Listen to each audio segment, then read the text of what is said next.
the preschool department. She is the best in phonics.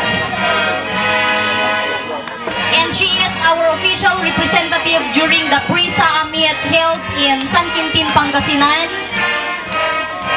in Tula competition. So we are giving her an award as Best in Tula.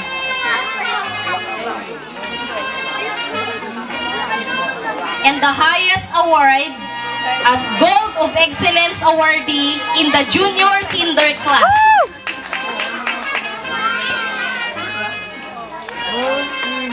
May I request Pastor Manny and together with our chairman, our guest speaker, please join us. Kanina natunghayan po natin kung paano binasa ni Noby yung kanyang ang tawag doon sa ginawa niya sa kanyang turnover.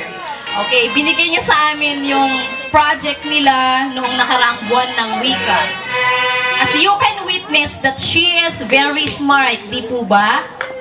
She is in the junior class. Dahil ako po ang teacher niya and my assessment is ready na siya for grade 1.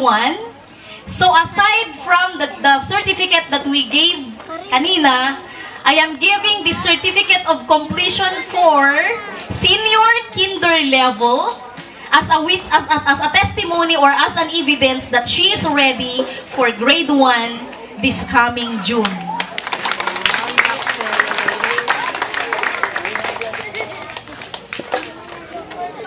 Congratulations, Noby.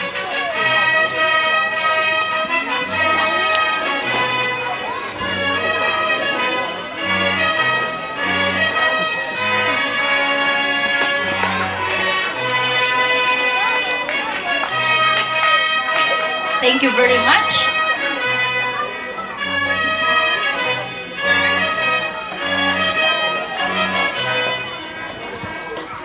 For our grade 1 class, we have Tesos Kimberly C. Trinidad.